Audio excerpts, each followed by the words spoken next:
Brought to you by 5paisa.com. Investing made easy and rewarding. Download the app now. नमस्कार, आप देख रहे हैं बिस्तक। मैं हूं रजत देवगन। आज मिला सरप्राइज, लेकिन ये सरप्राइज था पॉजिटिव। जोरदार तेजी के बीच में हुआ है कामकाज, चौतरफा खरीदारी और आज शुरुआती संकेत ही मिल गए थे तेजी के। एसजेक्स निफ्टी बता रहा था कि लगभग 200 से 220 अंकों के गैप के साथ खुल सकते हैं। एशिया बाजारों का मूड माहौल सुधर चुका था और डाउ फ्यूचर्स इशारा कर रहा था कि पिछले सत्र में जो अमेरिका में बिकवाली हुई, हो सकता है कि आज तेजी के साथ कामकाज हो। एक इशारे की ही जरूरत थी बुल्स को, क्योंकि पिछले सत्र में जो बिकवाली हुई थी और जबरदस्त बिकवाली भारतीय बाजार में देखने को मिली थी, बुल्स खुंदक खाए बैठे थे। आज जैसे ही तेजी का इशारा मिला, वैसे ही घात लगा के हमला कर दिया, मंदड़ियों पे हो गए हावी और जोरदार तेजी बना गए। पूरा ही दिन हमने देखा कि बैकफुट पे आ ही नहीं और रौंदते चले गए आज के सत्र में मंदड़ियों को। आज के दिन का जो क्लोज है वो है 16,266। ओपनिंग हुई थी 16,043 के लेवल पे, 234 अंक बढ़कर, लेकिन जो क्लोजिंग हुई है वो है 456 अंकों की बढ़त निफ्टी पे देखने को मिली। 16,266 का लेवल।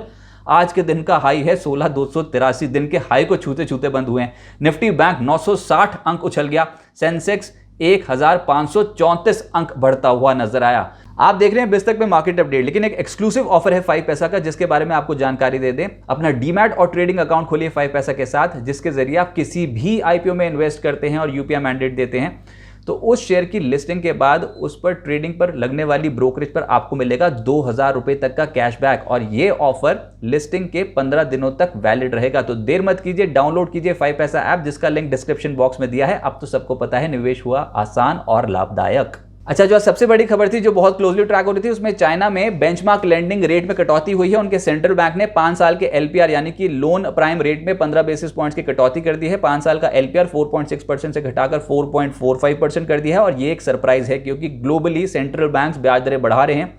इकोनॉमिक स्लोडाउन का खतरा है उसके बावजूद, और चाइना में भी इकोनॉमिक स्लोडाउन का खतरा है, लेकिन उनके सेंट्रल बैंक ने ब्याज दरों में कटौती कर दी। और जैसी ये खबर आई, वैसे एशिया बाजारों का मूड माहौल सुधर गया। आज अगर आप एशिया बाजारों की क्लोजिंग भी देखोगे तो अक्रॉस द बोर्ड खरीदारी है।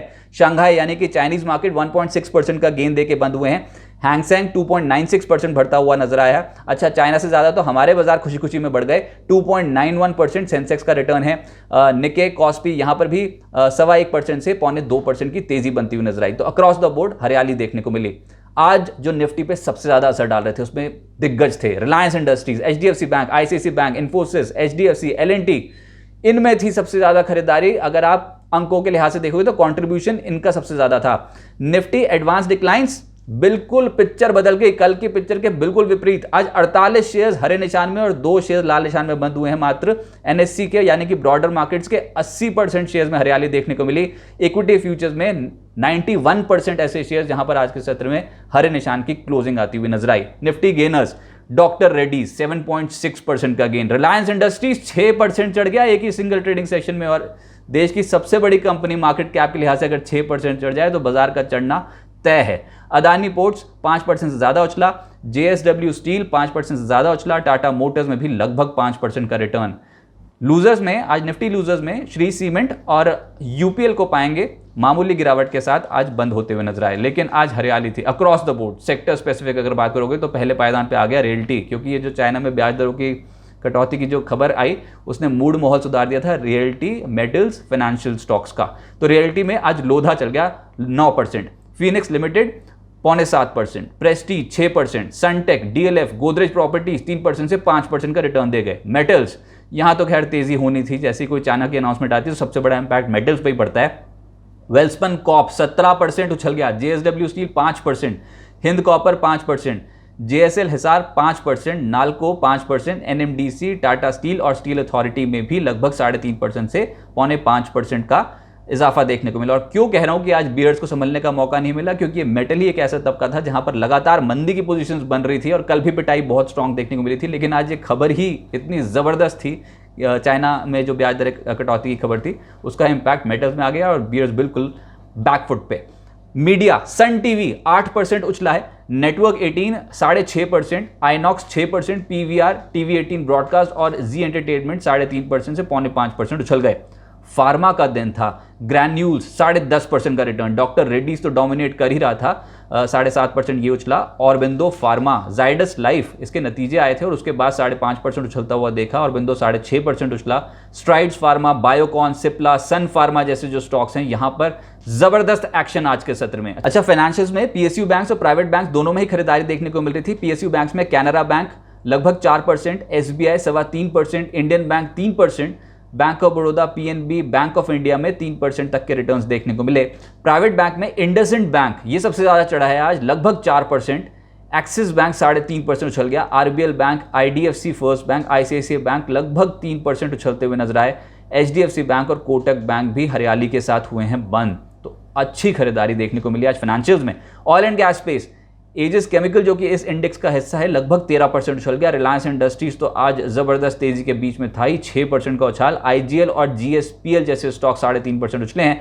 पेट्रोनेट, एमजीएल, इन स्टॉक्स में 2% से 3.25% का रिटर्न है। और ऑयल मार्केटिंग कंपनीज निचले स्तरों से कुछ एक्शन हो गया, एटलीस्ट खरीदारी थी। एचपीसीएल और बीपीसीएल 2% की तेजी। ऑटोज, अशोक लेलैंड नंबर्स के बाद उछला है, नंबर्स बहुत जबरदस्त थे जो उनके रिजल्ट्स आए इस बार, 6% का उछाल। Bosch, Tata Motors 5% उछले। सोना कॉमस्टार, हीरो मोटोकॉर्प जैसे स्टॉक्स जो थे यहाँ पर 3% का एक्शन हुआ। और मारुति, एस्कॉर्ट्स, एमएनएम यहाँ पर भी 2.5% की तेजी बनती हुई नजर आई। वायदा कारोबार में ग्रैन्यूल, सन टीवी जिसके बारे में बात कर चुके, डॉक्टर रेड्डीज, ऑरबिंदो फार्मा तेज हुए। एक और स्टॉक था बीएचईएल जो लगभग 7.5% उछला है आज के सत्र में। जो गिरावट थी वायदा कारोबार पे उसमें कॉनकॉर मेन था और दूसरा था आज के सत्र में गोदरेज कंज्यूमर, जहां पर आज के सत्र में एक्शन नेगेटिव बढ़ता हुआ नजर आया। लगभग 4.5% के आसपास की गिरावट गोदरेज कंज्यूमर में देखने को मिली और कॉनकॉर 5.5% लुढ़क गया। लेकिन जो मिड कैप्स थे ये फ्लेवर में आ गए और आज के सत्र में जेके लक्ष्मी सीमेंट, इस स्टॉक में हुआ एक्शन तेज, 17% ऊपर बंद हुआ है। नव भारत वेंचर्स लगभग 16%, वेल्सपन इंडिया 14% का उछाल। सूर्य रोशनी 12.5% उछला। अंबर जहां पर कल के सत्र में बिकवाली हुई थी आज रिवर्स गियर मार गया और तेजी का गियर था ये, 12% उछल गया। जिंदल 11% ज्यादा उछला है। गुजरात एल्कलीज, वेल्सपन एंटरप्राइजेज 10.25% से 11% का रिटर्न दे गए। आईआरबी, जेएसडब्ल्यू एनर्जी 10% उछल गए।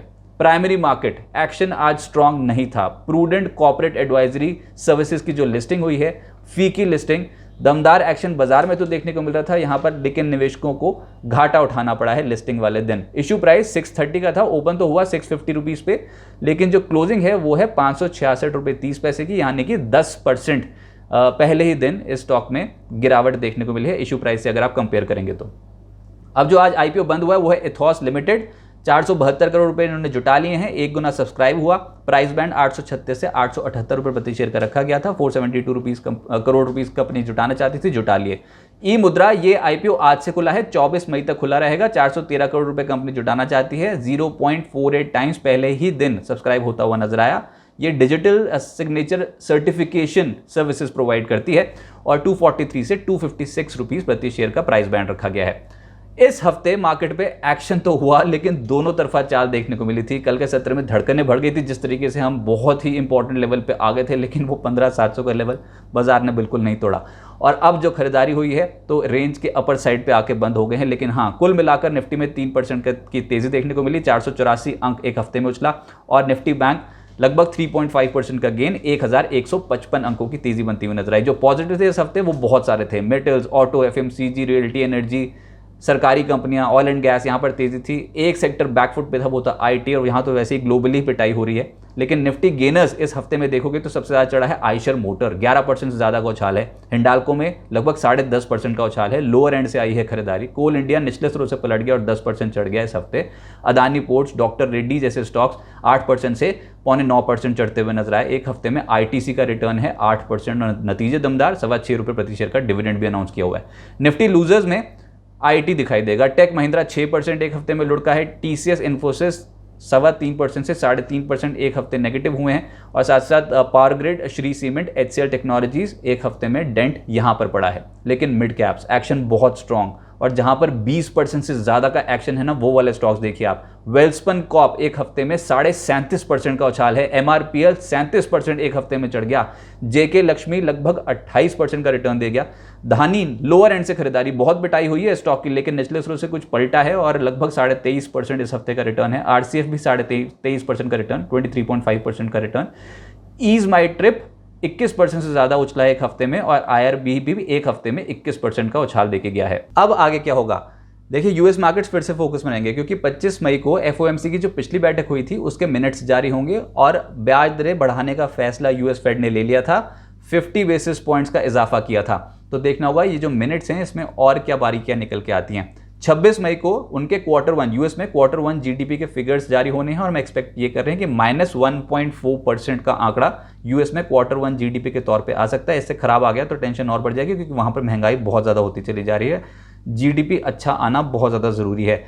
अगले हफ्ते मई वायदा की एक्सपायरी भी है, मंथली एक्सपायरी है जो इस बार होगी और बाजार में उतार चढ़ाव ज़्यादा देखने को मिलेगा इसके चलते। अब टेक्निकल टर्म्स में इस हफ्ते 16,399 ये बुधवार को एक स्तर हासिल किया था, इसके ऊपर नहीं निकल पाए। अब क्यों ये लेवल बहुत इंपॉर्टेंट है, क्योंकि 2 हफ्ते हो गए हम 16,405 के ऊपर की क्लोजिंग नहीं दिखा पाए हैं वीकली बेसिस पे। अब अगर ये लेवल टूटे तो उसके बाद तो बुल्स हो जाएंगे हावी, लेकिन ये 16,400 के लेवल को तोड़ने के लिए ब्रॉडर मार्केट्स का सहारा बहुत ज़्यादा ज़रूरी है, ग्लोबल मार्केट्स का सहारा बहुत ज़्यादा ज़रूरी है। तब हम जाके कहेंगे कि हो सकता है कि एक सस्टेनेबल रैली बनती हुई नजर आए। लेकिन एक इशारा तो आज मिल गया था। इंपॉर्टेंट ये है कि अब सपोर्ट जोन्स को जो हैंडल करना है, ये 16,000 16,100 का जो लेवल है ये एक सपोर्ट के तौर पर एक्ट करेगा और हो सकता है कि यहाँ पर आके बाजार फिर से सहारा लेके उछलने की कोशिश करे। लेकिन जी हाँ, अब इस माहौल में पहले तो 16,400 16,484 ये बाजार के लिए बहुत इंपॉर्टेंट लेवल है। इसके ऊपर आता है एक गैप और ये गैप जो खत्म होगा ये होगा 16,620 से 16,650 की रेंज में जाके। तो ये एक अल्टीमेट पड़ाव है जो निफ्टी में बहुत क्लोजली वॉच हो रहा है। मोटी मोटी बात आप ये समझिए कि जब 16,405 के लेवल के ऊपर की क्लोजिंग आ जाए तो उसके बाद बुल्स डोमिनेट करेंगे और अगला पड़ाव बैठ जाएगा 16,620 से लेकर 16,650 का। लेकिन मैं फिर कहूंगा बाजार में ना वोलेटिलिटी बहुत ज़्यादा देखने को मिल रही है और ओवरनाइट क्यूज को संभालना इस समय ट्रेडर्स के बस की बात है नहीं। कल कहाँ 300 पॉइंट्स गैप डाउन देखने को मिला था और कहाँ आज 300 पॉइंट्स का गैप अप देखने को मिला है। तो ऐसी वोलेटिलिटी में ट्रेडर्स बहुत ज़्यादा ट्रैप हो रहे हैं। लेकिन आज तो सेंटीमेंट पॉजिटिव था। एक और आईपीओ खुलने जा रहा है 24 मई को, वो है एथर इंडस्ट्रीज, स्पेशलिटी केमिकल से जुड़ा हुआ ये आईपीओ है। प्राइस बैंड 610 से 642 रुपये प्रति शेयर रखा गया है और 24 मई को ये आईपीओ खुलेगा। प्राइमरी मार्केट में भी हलचल ज़्यादा देखने को मिलेगी। तो आज तो उम्मीद बहुत ज़्यादा बना दी, बुल्स ने ज़बरदस्त तेज़ी पकड़ ली और ताबड़तोड़ खरीदारी इंडियन मार्केट्स में देखने को मिली है। उम्मीद करते हैं कि जितनी बिकवाली हुई है अब यहाँ से एक नई लेग बनती हुई नजर आए और तेजी का माहौल इंडियन मार्केट्स में देखने को मिले। लेकिन टेक्निकल टर्म्स में 16,400 के लेवल को निकालना बहुत ज़्यादा ज़रूरी है।